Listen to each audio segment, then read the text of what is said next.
ವಾಣಿಜ್ಯ ನಗರಿ ಚಿಂತಾಮಣಿಯ ನಾರಸಿಂಹಪೇಟೆಯಲ್ಲಿ ನೆಲೆಸಿರುವ ಗ್ರಾಮ ದೇವತೆ ಶ್ರೀ ಗಂಗಮ್ಮ ದೇವಿ ಅಮ್ಮನವರ ಗಂಗಾ ಜಾತ್ರೆ ಮೇ 20-21ರಂದು ನಡೆಯಲಿರುವ ಹಿನ್ನೆಲೆಯಲ್ಲಿ ಶುಕ್ರವಾರ ಗಂಗಮ್ಮ ದೇವಿ ದೇವಾಲಯಕ್ಕೆ ಮಾಜಿ ಶಾಸಕ ಜೆ.ಕೆ. ಕೃಷ್ಣಾರೆಡ್ಡಿ ಸೇರಿದಂತೆ ಸಾವಿರಾರು ಸಂಖ್ಯೆಯಲ್ಲಿ ಭಕ್ತಾದಿಗಳು ದೇವಾಲಯಕ್ಕೆ ಆಗಮಿಸಿ ಅಮ್ಮನವರ ದರ್ಶನ ಪಡೆದು ಪುನೀತರಾದರು. ಚಿಂತಾಮಣಿಯ ಶಕ್ತಿ ದೇವತೆ ಎಂದೇ ಪ್ರಸಿದ್ಧಿ ಪಡೆದಿರುವ ಶ್ರೀ ಗಂಗಮ್ಮ ದೇವಿಯವರ ಗಂಗಾ ಜಾತ್ರೆ ಇದೇ ತಿಂಗಳು 20-21ರಂದು ಅದ್ದೂರಿಯಾಗಿ ನಡೆಯಲಿರುವ ಹಿನ್ನೆಲೆಯಲ್ಲಿ ಶುಕ್ರವಾರ ದೇವಾಲಯದಲ್ಲಿ ಗಂಗಮ್ಮ ದೇವಿಯವರಿಗೆ ವಿಶೇಷ ಪೂಜಾ ಕಾರ್ಯಕ್ರಮಗಳನ್ನು ಹಮ್ಮಿಕೊಳ್ಳಲಾಗಿತ್ತು. ಚಿಂತಾಮಣಿಯ ಮಾಜಿ ಶಾಸಕ ಜೆ.ಕೆ. ಕೃಷ್ಣಾರೆಡ್ಡಿ ಸೇರಿದಂತೆ ಬೆಳಗ್ಗೆಯಿಂದಲೇ ಹೆಚ್ಚಿನ ಸಂಖ್ಯೆಯಲ್ಲಿ ಭಕ್ತಾದಿಗಳು ದೇವಾಲಯಕ್ಕೆ ಆಗಮಿಸಿ ಅಮ್ಮನವರಿಗೆ ವಿಶೇಷ ಪೂಜೆಗಳನ್ನು ಸಲ್ಲಿಸಿ ಪುನೀತರಾದರು. ಮಾಜಿ ಶಾಸಕ ಜೆ.ಕೆ. ಕೃಷ್ಣಾರೆಡ್ಡಿರವರು ಶುಕ್ರವಾರ ಬೆಳಗ್ಗೆ ಗಂಗಮ್ಮ ದೇವಿ ದೇವಾಲಯಕ್ಕೆ ಭೇಟಿ ನೀಡಿ ಗಂಗಮ್ಮ ದೇವಿಯವರಿಗೆ ವಿಶೇಷ ಪೂಜೆಗಳನ್ನು ಸಲ್ಲಿಸಿ ಉತ್ತಮ ಮಳೆಯಾಗಿ ಉತ್ತಮ ಬೆಳೆಯಾಗಿ ಜನ ಜಾನುವಾರುಗಳು ಸುಖ ಶಾಂತಿ ನೆಮ್ಮದಿಯಿಂದ ಬಾಳಲಿ ಎಂದು ದೇವರಲ್ಲಿ ಪ್ರಾರ್ಥಿಸಿಕೊಂಡಿರುವುದಾಗಿ ತಿಳಿಸಿದರು. ಈ ಸಂದರ್ಭದಲ್ಲಿ ಮಾಜಿ ನಗರಸಭಾ ಸದಸ್ಯ ಅಬ್ಬುಗುಂಡು ಶ್ರೀನಿವಾಸ ರೆಡ್ಡಿ, ವೆಂಕಟರಮಣಪ್ಪ, ಯನಮಲಪಾಡಿ ಚಂದ್ರಾರೆಡ್ಡಿ, ನಗರಸಭಾ ಸದಸ್ಯರಾದ ಅಗ್ರಹಾರ ಮುರಳಿ, ದೇವಳಂ ಶಂಕರ್, ಚಾಂದ್ ಪಾಷಾ, ಮುಖಂಡರಾದ ಅಬ್ಬುಗುಂಡು ನಾಗರಾಜ ರೆಡ್ಡಿ, ಶಿವಣ್ಣ, ಬುಜ್ಜಿ, ಮುದ್ದುಕೃಷ್ಣ ಯಾದವ್, ಎಂ.ಎನ್. ವೆಂಕಟರೆಡ್ಡಿ ಸೇರಿದಂತೆ ಮತ್ತಿತರರು ಉಪಸ್ಥಿತರಿದ್ದರು.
ತಾರೀಕು ನಡೆಯುವಂಥ ಗಂಗಮ್ಮನ ಜಾತ್ರೆ ಭಾಳ ಪ್ರಖ್ಯಾತಿಯನ್ನು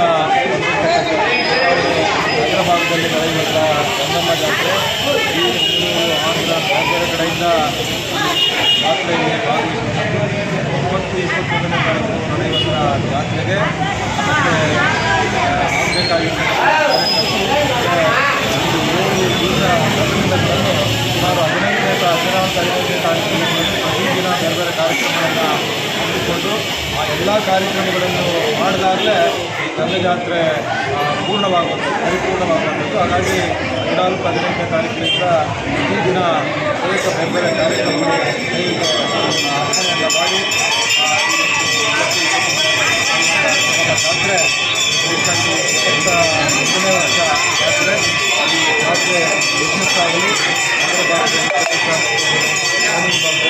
ಎಲ್ಲರೂ ಕೂಡ ಎಲ್ಲ ಕುಟುಂಬಗಳ ಒಳ್ಳೆಯದಾಗಲಿ ಹೇಳಿ ಇದು ಮತ್ತು